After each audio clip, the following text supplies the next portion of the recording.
One of my favorite books, by the way, and that's authored by Fox News legal analyst Greg Jarrett, along with Fox News contributors Tammy Bruce and Sarah Carter. Good to have all of you here. Sarah, let me begin with you. The Mueller investigation, it just keeps rolling and rolling and rolling.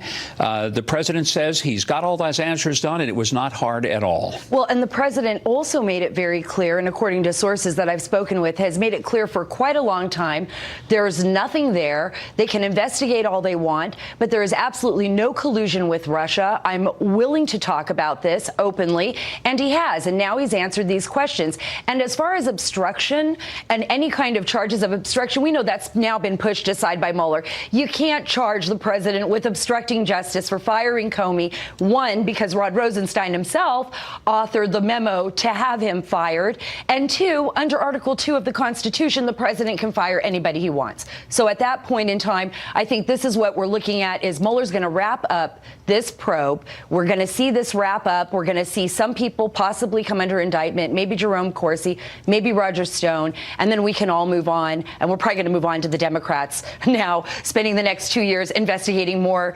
investigations that will lead to nowhere. So. Greg, you have talked extensively about, you call it the Russia hoax. Whitaker now seems to be the new whipping boy because somehow the fact that he is in charge of the investigation means that it's suspect. Where does that go? Oh, it probably goes nowhere. Look, the Office of Legal Counsel issued a 20-page opinion. They're very independent. They said he is perfectly entitled to have been appointed to the position under the recusal regulations. Commenting about a case is not grounds for recusal. I think this continues. I mean, Whitaker is not going to interfere with Mueller. Trump's not going to fire Mueller, especially now since it appears to be reaching the very end. There's no reason to believe there was ever any evidence of collusion. And how do we know that? Because the top FBI lawyer, Lisa Page, in her deposition, confessed the entire time the FBI had the case, they never found any evidence of collusion. And that's significant because you have to have evidence in order to of a crime in order to appoint a special counsel.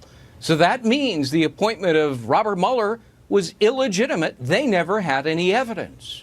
Well, one of the things, though, that this brings up, you've got Senator Jeff Flake. He says that he's not going to even allow judicial nominations to get to the floor and go through unless they let him have his little bill that would require a protection of the Mueller probe. There's no indication that anybody's pulling the plug on it. So, Congressman, let me ask you to weigh in on that. Why do we need to pass a bill to protect something that doesn't need to be protected by all indications?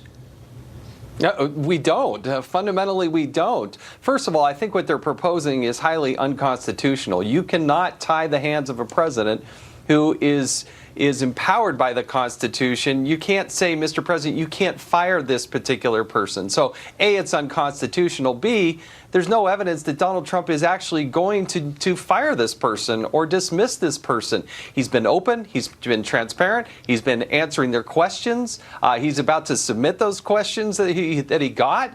And I see no need for it. So to hold up judicial appointments for something that's not going to happen anyway, unconstitutional and not necessary.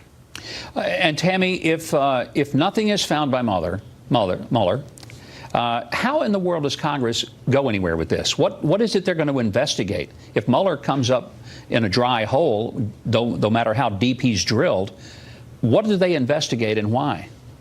Well, look, I mean, this entire investigation from the start was a fraud.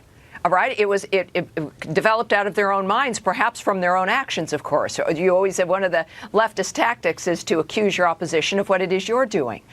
So I can imagine that they'll come up with something. And of course, it'll be another fraud. All of this is posturing. Everything we've been discussing, including the Jeff Flake action, is really so that they can say, well, you know, he was never fired because we stopped Trump. All of these things are about emotions. It's a fixation information on the president, and it's also to give the impression that the Democrats are doing something, because otherwise they might have to try to govern and come up with some ideas that would actually be good for the country and move us forward, but they can't do it.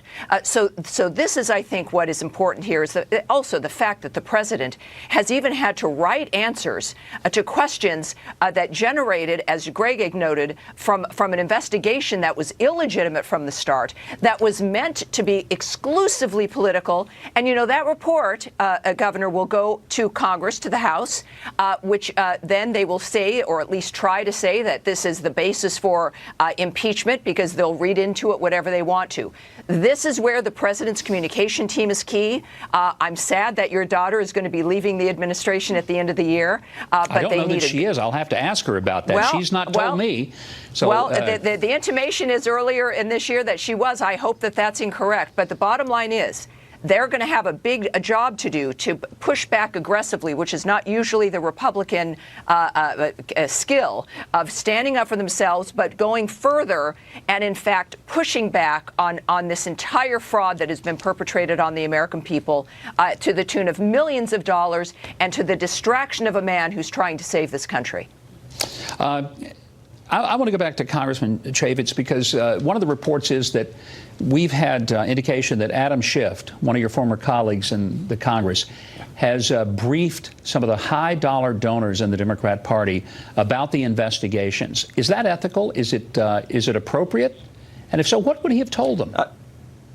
No, it's not. Look, you can do fundraisers, you can go and talk to interest groups, but if you're billed as, I'm going to provide you information that nobody else is going to be able to provide you because I'm the incoming chairman of the Intelligence Committee, that is really highly suspicious, and I think there needs to be more questions. You know, one of the fundamental things that's different here, Governor, is that the Democrats have signaled 86 different investigations. But they don't have the evidence first. They're presupposing the outcome. They're telling you the conclusion. So he's going to go meet with this group telling you exactly what you're going to do instead of following the evidence. That's we have a couple of people here on the panel that I want to get back to, both Sarah and Greg. Sarah, let me come back to you, because this investigation, as you and Greg have both pointed out, has essentially been a fire without fuel. How long must Americans tolerate this, and do you see this ending before the end of the year? I think Americans are extraordinarily frustrated. I think they're angry about this. That's what I'm hearing. That's what I get every day in emails. But I got to tell you this, where there was fuel, it exposed what happened with the FBI and with the DOJ. Deep malfeasance within the FBI and DOJ, which needs to be investigated. And let's not forget that Inspector General Michael Horowitz is still working on his report. It should be issued sometime next year. And it's focusing solely on how the FBI handled this Russia investigation. And every day, Governor Huckabee, we have more and more information about malfeasance. And if Senator Lindsey Graham gets the chairmanship, he promises that he'll continue these investigations. But I think it's going to go much further than this. I think we're going to see some indictments. I think that things are going to come to the surface within the DOJ. We still don't know what John Huber's been investigating. I don't think it's going to end here. I think it's going to end for the president and the fact that he's going to be exonerated. But I think after that, it's not going to end for Hillary Clinton and the rest of them at the FBI. All right, Greg, we've got less than a minute, but the takeaway from your book that I remember is that there was collusion, but it wasn't with President Trump. It was with Hillary Clinton and their organization. It's amazingly ironic. Hillary Clinton paid for Russian information that was then fed to the FBI to damage her political opponent. And that was the pretext for the Trump-Russia investigation, and they took it a step further.